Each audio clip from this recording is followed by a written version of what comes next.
में भी ओवैसी की सियासत।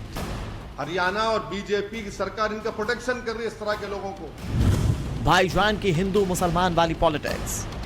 क्या ये इनकी पॉलिसी है कि इस तरह से लोगों को, मुसलमानों को टारगेट किया जाए, मारा जाए?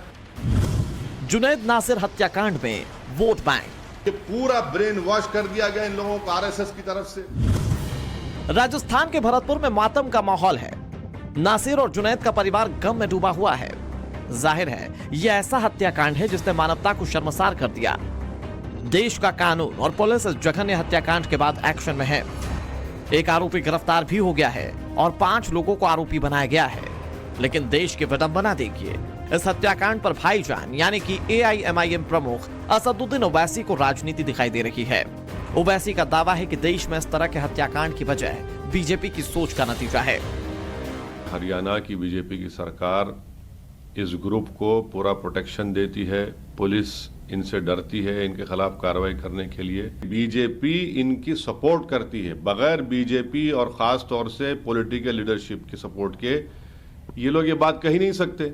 और ये जो ग्रुप्स हैं जो गौ रक्षक के सो कॉल्ड नाम पर इस तरह का जुल्म, ज्यादती और कत्ल कर रहे हैं, मर्डर कर रहे हैं, एक्सटॉर्शन कर रहे हैं, ये सब उनको पॉलिटिकल सपोर्ट है। दरअसल 2 दिन पहले यानी 16 फरवरी को 2 लोगों के शव एक बोलेरो में जली हुई गाड़ी में बरामद हुए थे और जांच में पता चला कि दोनों शव जुनैद और नासिर के थे, जो कि भरतपुर के रहने वाले थे। जांच के दौरान इस मामले में रिंकू सैनी नाम के शख्स को गिरफ्तार किया गया, जबकि 5 लोगों की तलाश की जा रही है। आरोप है कि जुनैद और नासिर को गौ तस्करी के आरोप में पहले मारा पीटा गया था और फिर जिंदा जला दिया गया। इस हत्याकांड का आरोप बजरंग दल के कार्यकर्ताओं पर लगा था और यही कारण है कि इस मामले पर सियासत तेज हो गई है। जो इस तरह का एक इशू लेकर मुसलमानों पर जुल्म कर रहे हैं, गौ रक्षक है तो आप उन लोगों को अल्पसंख्यक समाज के मुस्लिम परिवार को टारगेट करते हैं। लव जिहाद हो आप टारगेट करते हैं। रिलीजियस कन्वर्जन हो तो आप क्रिश्चियंस को टारगेट करते हैं। धर्म संसद, सो कॉल्ड धर्म संसद होता है, वहाँ पर गालियाँ बकी जाती हैं।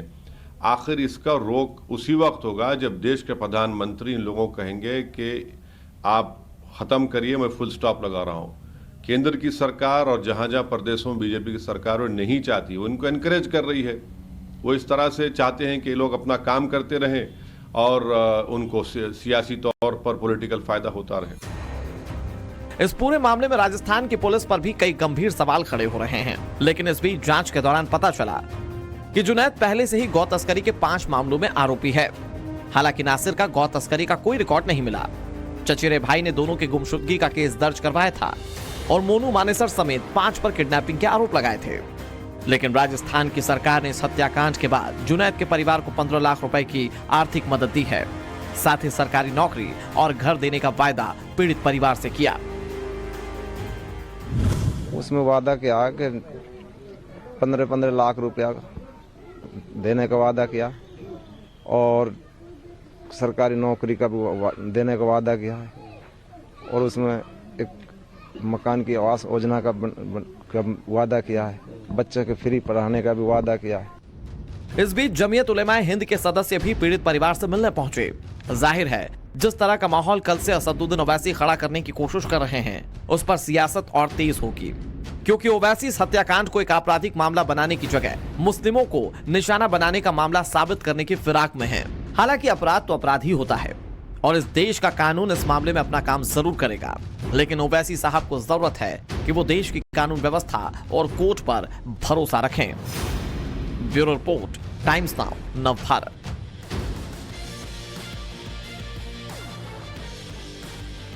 इसमें कोई दो राय नहीं है कि 2 युवकों की मौत हुई है और उनकी मौत के बाद इस मामले में कानूनी कार्रवाई होनी चाहिए और कानूनी कार्रवाई इतनी कड़ी होनी चाहिए कि उसके बाद कोई भी इस तरह की हत्या करने से पहले 10 बार सोचे। लेकिन सवाल यह है कि इस तरह की हत्याओं के बाद, इस तरह के मामलों के बाद इसे राजनीतिक तौर पर क्यों देखा जाता है?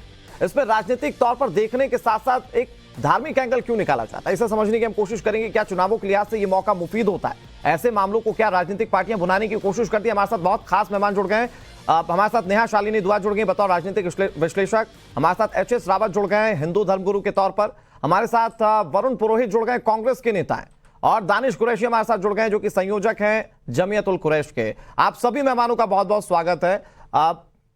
दानिश साहब, शुरुआत आप ही से करते हैं। आप मुझे बताइए सर, ये मामला है, इसमें कोई दो राय नहीं है कि बहुत दुखद मामला है। इस मामले में कड़ी से कड़ी कार्रवाई होनी चाहिए। जो भी दोषी है वो कानूनी दायरे के अंतर्गत उसे ज्यादा से ज्यादा मैक्सिमम पनिशमेंट मिलना चाहिए।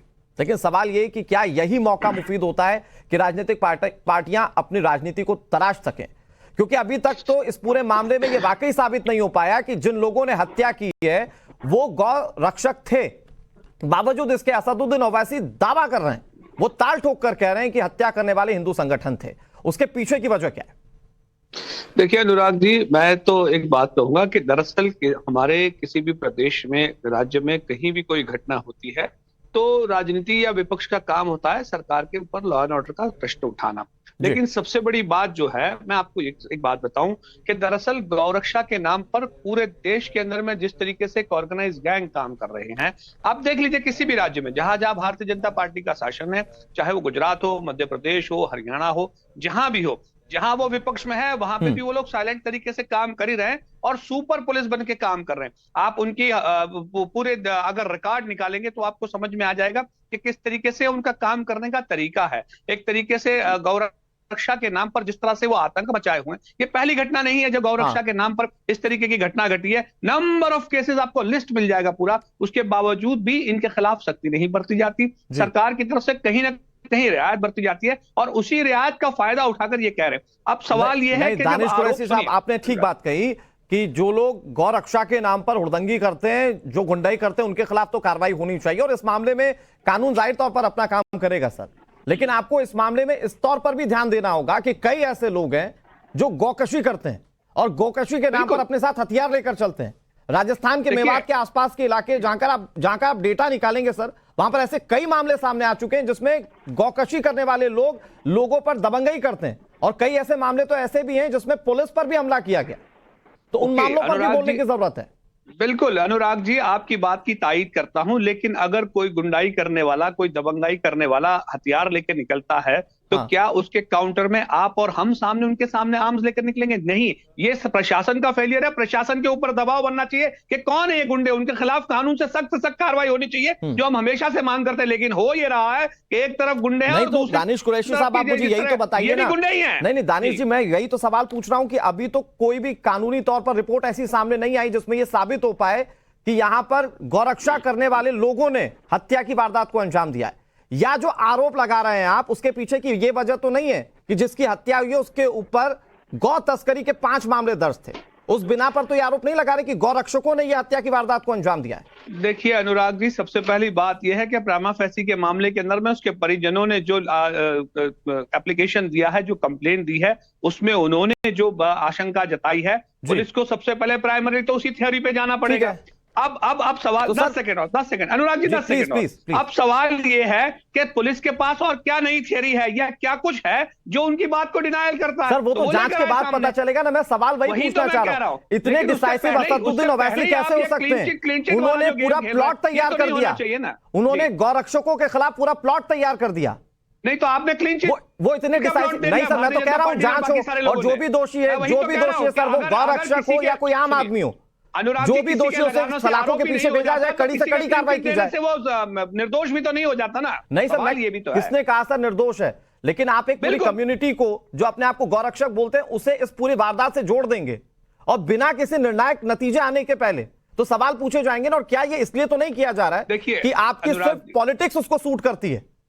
देखिए अनुराग जी, सुनिए मेरी बात। कन्विक्शन तभी आता है जब प्रशासन सख्ती से तफ्तीश करता है और बिल्कुल तथ्यस्थ जो सबूत हैं वो अदालत के सामने पेश करता है। अगर आप समझिए कि लचर प्रवृत्ति से अगर किसी भी तरीके का इन्वेस्टिगेशन होगा, प्रॉपर तरीके से एविडेंसेस नहीं रखे जाएंगे, तो अदालत उन्हीं चीजों को लेकर फैसला करती है जो उसके सामने है। आप जो बात करें दानिश कुरैशी, सुनिए सर मैं आपको अच्छा खासा वक्त दे दिया, सुनिए तो सही मेरी बात। आप जो बात करें ना, असदुद्दीन ओवैसी यही बात करें, मैं भी यही बात करता हूं, हमारे साथ हर पैनलिस्ट यही बात करेगा कि जो भी दोषी है उसके खिलाफ कार्रवाई हो। लेकिन सवाल तब उठाए जाते हैं जब असदुद्दीन ओवैसी आरएसएस से जोड़ते हैं, सवाल तब उठाए जाते हैं जब बीजेपी से जोड़ते हैं और उसमें अपने पॉलिटिकल माइलेज को तलाशने की कोशिश करते हैं। इसीलिए सवाल पूछने पर मजबूर होना पड़ता है एचएस रावत साहब की ये आरएसएस बीजेपी के नाम पर कहीं अपनी सियासत तो नहीं चमका रहे हैं? बिल्कुल, इसमें कोई दो राय नहीं है। पहले तो हमारी सहानुभूति है कि जिस प्रकार से इनका गैंगवार हुआ, और गैंगवार में अगर किसी की मृत्यु होती है तो वो दुखद है, और ये गैंगवार का केस है इसमें अनुराग जी। और यहाँ जो राजस्थान पुलिस है उसकी कमी है। जब जुनैद पे 4,000 का इनाम था तो उसको क्यों नहीं अरेस्ट किया गया, यानी उसको खुला छोड़ा गया। इधर से जो मानू मानेसर है उसके ऊपर भी कहीं ना कहीं केस रजिस्टर्ड है। तो ये दोनों की गैंगवार की घटना है, और ये घटना के अंदर अब ओवैसी साहब चाहते हैं कि मुसलमानों के वोट बैंक को अपनी तरफ किया जाए, उनको भड़काने का काम करेंगे, आग लगाने का काम करेंगे। और सरकार को मैं तो कहता हूँ इन लोगों को परमिशन देनी नहीं चाहिए, इस तरह के नेताओं को इनको अरेस्ट कर लेना चाहिए, बॉर्डर के ऊपर ही रोक देना चाहिए। क्योंकि अगर पुलिस अगर इस प्रकार की बातें करेंगे तो अरे कुरैशी जी आ रहा हूं आपके पास प्रेशर में आती है, और जब प्रेशर में आएगी तो वो जो छानबीन होनी चाहिए वो नहीं हो पाएगी। अब सीधा सीधा बोल देना कि वो आरएसएस से जुड़े हुए थे जी, भारतीय जनता पार्टी उनको, अरे आप देखिए उत्तर प्रदेश के अंदर किस प्रकार से प्रशासन ने कंट्रोल किया हुआ है गौ तस्करों को। और जहां ये कह रहे थे गौ तस्कर इस तरह से कानून हाथ में लेते हैं, अरे गौ तस्करों ने तो आप देखिए यूपी के अंदर 10 से 15 पुलिस वालों को मार दिया। वहां यादव इंस्पेक्टर थे उनको मार दिया था, जिनको करोड़ों रुपए की वहां पर लोगों ने उस समय की सरकार ने उनको घोषणा की थी। तो ये गैंगवार है गौ तस्करों का, और रोकने वाले जो मानेसर थे उनके साथ इनकी कोई जाति। ठीक है, मैं एच एस सावत जी फिर आऊंगा आपके पास। दानिश कुरैशी साहब थोड़ा सा इंतजार कर लीजिए, मैंने आपको बहुत अच्छा खासा वक्त दिया। मुझे ये बताइए वरुण पुरोहित साहब की इस पूरे मामले को आप कैसे देखते हैं?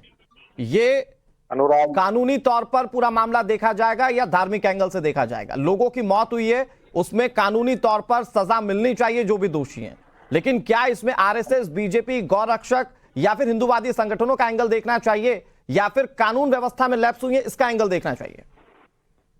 अनुराग जी, इसमें धार्मिक एंगल तो जिनको राजनीति धर्म के आधार पे करनी है वो बातें कर रहे हैं। हाँ। हम तो धर्म के आधार पे बात करते नहीं है। अभी रावत साहब ने कह दिया राजस्थान सरकार दोषी है, तो भाई खट्टर सरकार भी दोषी है।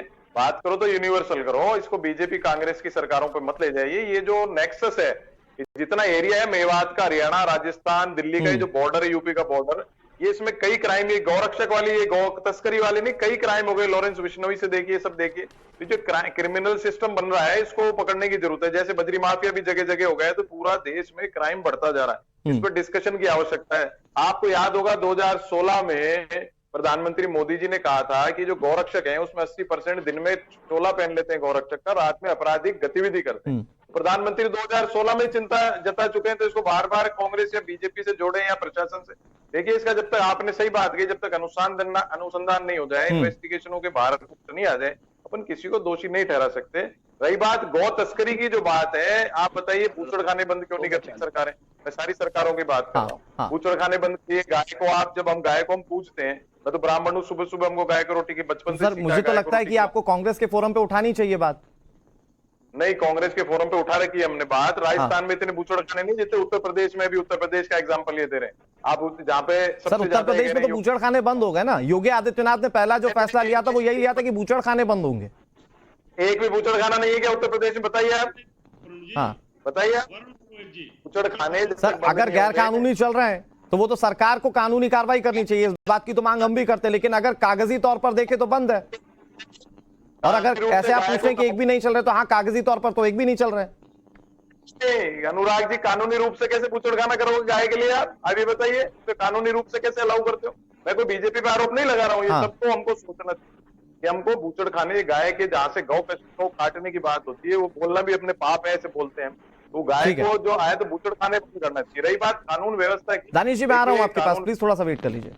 हाँ, जो क्राइम राजस्थान से किडनैपिंग का आरोप लग रहा है और उसका मर्डर जो हुआ है, क्राइम जो मेजर क्राइम घटित हुआ हरियाणा में हुआ है, तो दोनों जो पुलिस है, ठीक है, भरतपुर की और संयुक्त रूप से अच्छी बात की सर आपने, ये ठीक बात है। आप अपनी जिम्मेदारी लेते हैं कि हाँ ठीक है, दोनों राज्य सरकारों को इसमें इन्वॉल्व होना चाहिए, तो ये तो अच्छी बात है। लेकिन आपने ये भी साफ कर दिया कि इसमें कहीं पे धार्मिक एंगल नहीं निकलता, जिस पर राजनीतिक पार्टियां सवाल उठा रही। बहुत जल्दी सर 10 सेकंड में अपनी बात पूरी कर लीजिए प्लीज।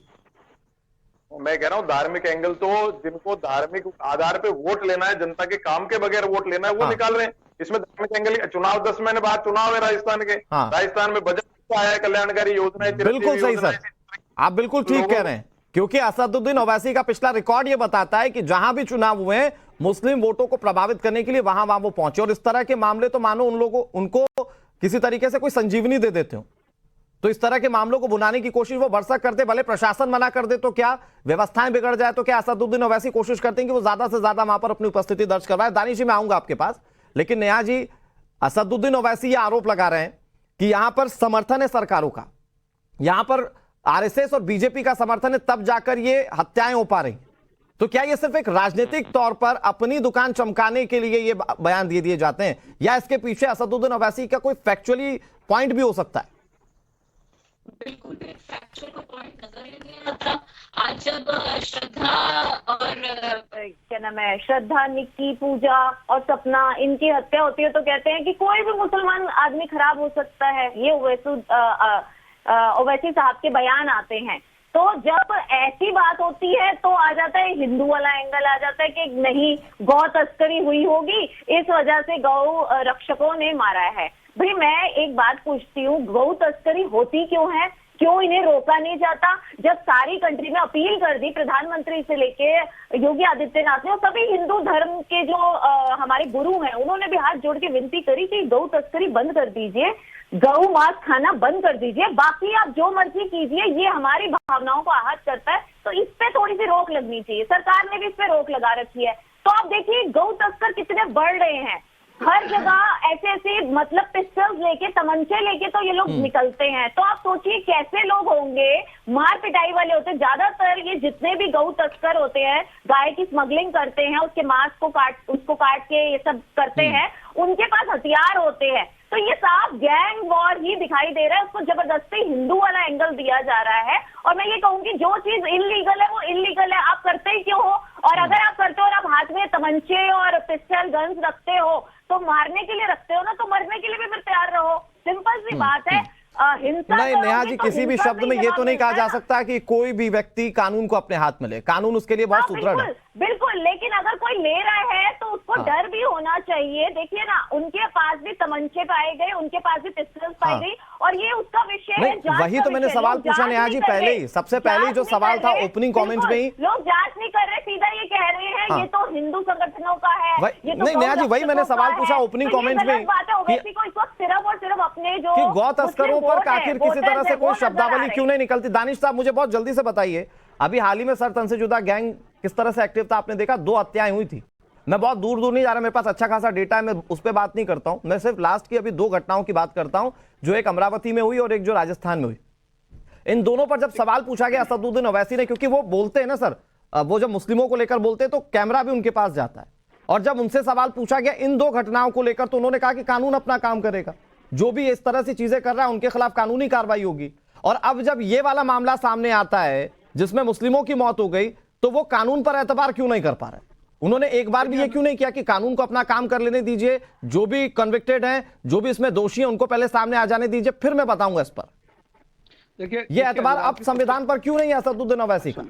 ओके, देखिए अनुराग जी, मैं आपको बताऊं दरअसल दिक्कत क्या है कि भारतीय जनता पार्टी और उसके एफिलिएटेड जितने लोग पैनल में बैठे हैं ना, नेहा जी इंटरवीन मत करिए। देखिए आप बोल रही थी, मैं खामोश था, आप सुन लीजिए इत्मीनान से प्लीज। तो अब बहुत कम बोला है।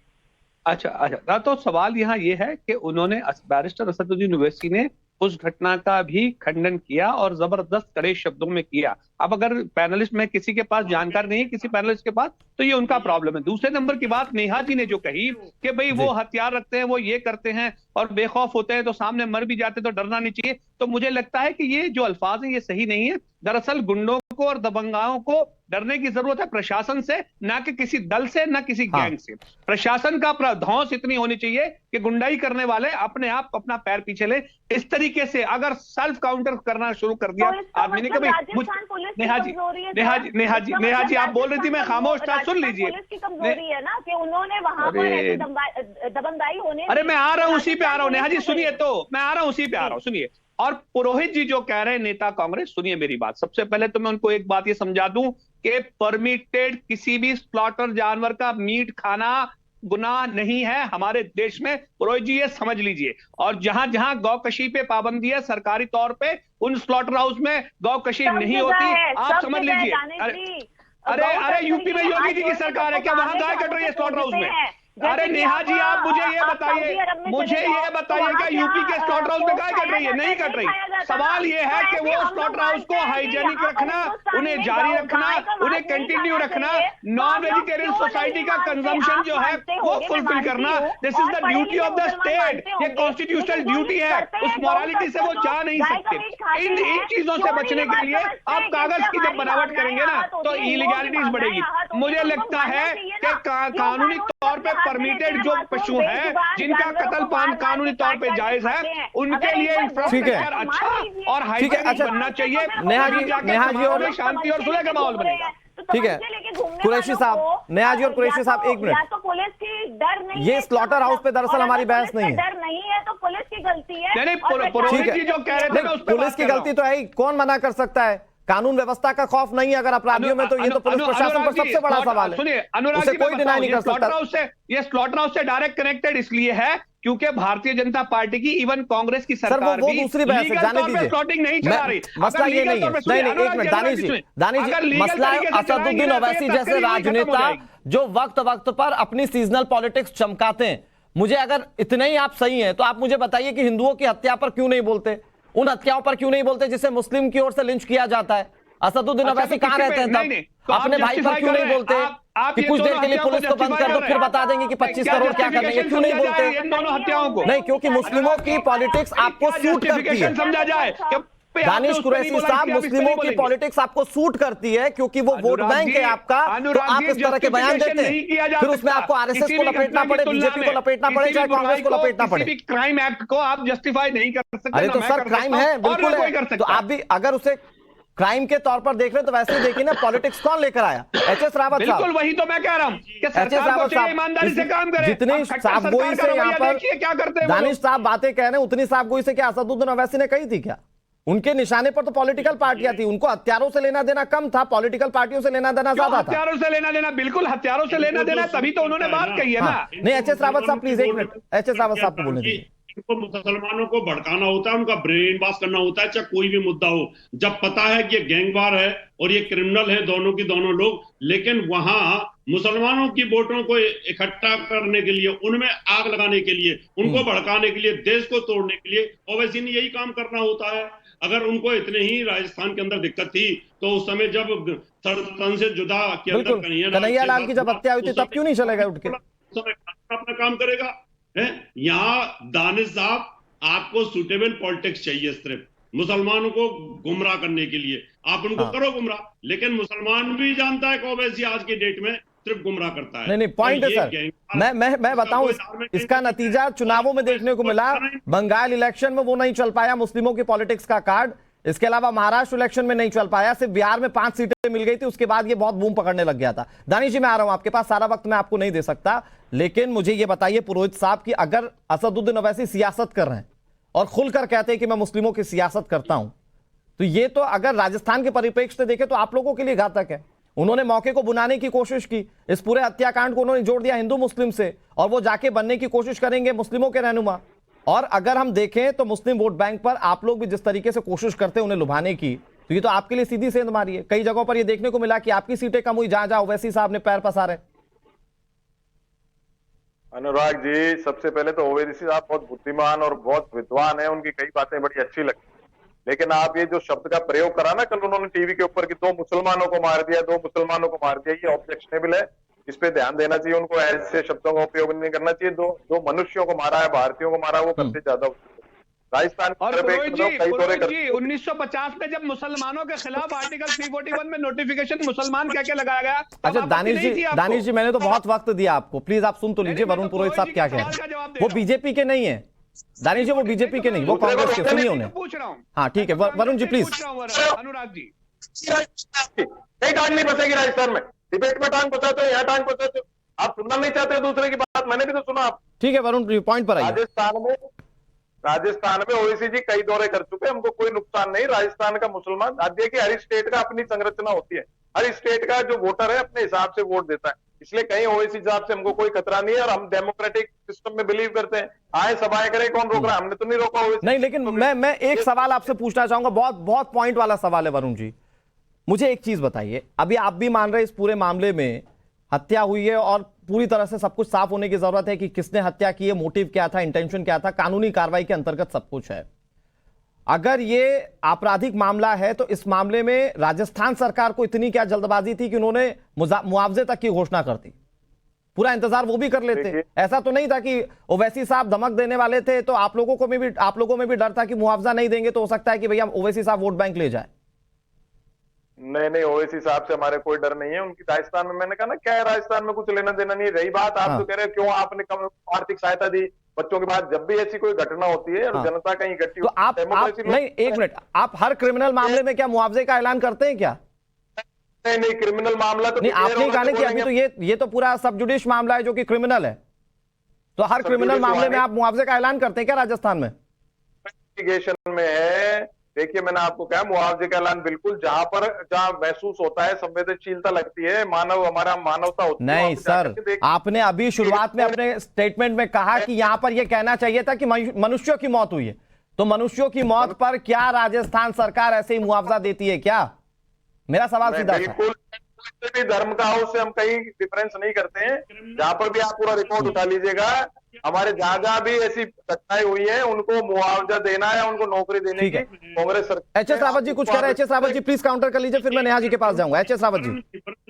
वरुण जी, क्रिमिनल पर 4000 का सरकार ने इनाम घोषित कर रखा है और फिर उनको मुआवजा क्यों दिया जा रहा है? भाई दो है ना क्रिमिनल,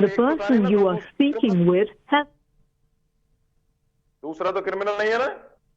नहीं तो क्या एक ही को दिया है क्या आपने मुआवजा? नहीं होता, क्रिमिनल के साथ में गैंगस्टर नहीं होते।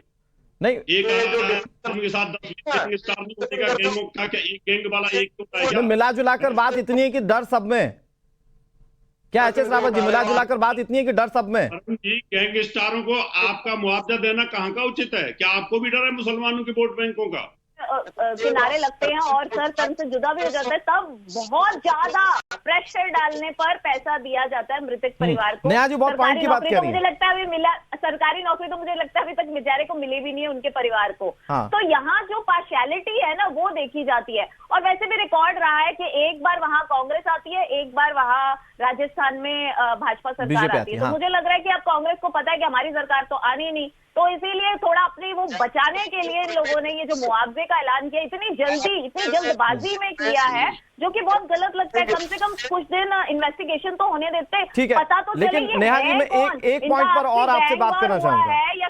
मैं चाहूंगा कि दर्शक उसे समझें। क्या राजस्थान में इस साल चुनाव होना है और 40 सीटें असदुद्दीन ओवैसी को नजर आती हैं क्या, जिसके चलते वो इस तरह के मामले को, जो कि सब जुडिश है, जिसमें अभी कुछ भी क्लियर नहीं है, लेकिन वो अपनी तरफ से निर्णायक के बता देते हैं कि बीजेपी या आरएसएस का हाथ हो सकता है या गौरक्षक दलों का हाथ हो सकता है, तो वो 40 सीटें दिखती हैं क्या राजस्थान के चुनावों में? इनको दिखती है 40 सीटें, तभी तो ये सब हो रहा है, तभी तो आज उनकी रैली भी वहां निकल आई। मतलब परसों ये हादसा होता है और इन्होंने अपनी रैली भी सेट कर ली, अब जाके वहां मुसलमानों को जितना मर्जी कर लेंगे। मुझे लगता है कि ओवैसी साहब का ना अब जो क्लैरिटी है जनता को, बहुत चुनाव हुए हैं, लोगों को पता है अच्छी तरह कि ये सिर्फ और सिर्फ मुसलमानों को टारगेट करने ही आते हैं। तो मुझे लगता है इससे कोई खास किसी को खास फर्क पड़ना नहीं चाहिए। लेकिन हाँ, जो ये राजनीति करते हैं कुछ लोग तो उस वक्त टारगेट में आ ही जाते हैं, जो इनकी बातों में आ जाते हैं। वो कुछ सीटों पे हो सकता है इनको 1-2 सीटें मिल भी जाएं, इसलिए मैं इतना कुछ नहीं कह सकती। लेकिन हाँ, ये तय है कि अब आने वाले टाइम में वहां की जनता जो है वो अपना मन बना चुकी है। मुझे नहीं लगता कांग्रेस वहां दोबारा आएगी। रिकॉर्ड रहा है। वरुण पुरोहित जी कुछ कहना चाह रहे हैं? वरुण जी बहुत जल्दी से, इस मामले को जिस तरीके से सेंशनलाइज किया गया, आपको लगता है कि राजस्थान में इलेक्शन के लिहाज से पूरी बिसात बिछाई गई असदुद्दीन ओवैसी की ओर से? अनुराग जी, मैंने कहा ना, पूरे देश में सरकारें गिराई, कांग्रेस की राजस्थान की सरकार गिरा नहीं पाए। वो फ्रस्ट्रेशन तो बीजेपी को है। मैं डिफरेंस बताना चाह रहा हूँ आपको कांग्रेस और दूसरे राज्यों में। उत्तर प्रदेश में प्रियंका जी जाती थी, उनको अरेस्ट कर लेते थे, और राजस्थान में ओवैसी, आप कह रहे हो डर, हमको डर होता तो ओवैसी जी को क्यों रैली कर मीटिंग करने देते हैं? हम किसी को नहीं रोकते। आइए, लोकतंत्र है, डेमोक्रेसी है, आप आइए। थोड़ी देर पहले ही तो इजाजत मिली है, उससे पहले तो प्रशासन ने मना कर दिया था ना। तो इजाजत तो दी ना प्रियंका गांधी को। तो अरे तो सर, प्रशासन तो अपनी बाध्यताओं को देखते हुए इजाजत देगा ना सर। कैसी बात कर रहे हैं आप तो जानकार आदमी है। ओवैसी से क्या डर है हमको जो प्रशासन इजाजत नहीं देगा? आखिरी आप तो देखिए, प्रशासन इजाजत जब मांगा होगा उन्होंने 10 दिन पहले तो मांगी नहीं ना इजाजत। नहीं, जो रैली है, नहीं जो रैली है उनकी जो होनी थी रैली, वो रैली तो पहले से प्रस्तावित है सर। जैसे ही नहीं सर, ये मैं आपको तथस्थ जानकारी दे रहा हूँ। ये 7-8 दिन पहले ही रैली प्रस्तावित हो गई थी। पहले से प्लान थी, पहले ये इंसिडेंट तो 2-3 दिन पुराना है। रैली की, तो शायद वरुण जी को पता होगा कि ऐसा ही होता है, हर पॉलिटिकल पार्टी में यही होता है। ये थोड़ा ना कि आज कल रैली करनी है और आज उनसे मतलब परमिशन मांगेंगे। वरुण जी बहुत जल्दी से 10 सेकंड में अपनी बात कह लीजिए, मैं दानिश जी के पास जाऊंगा और आखिरी कमेंट पे फिर एचएस रावत जी से लेता हूं।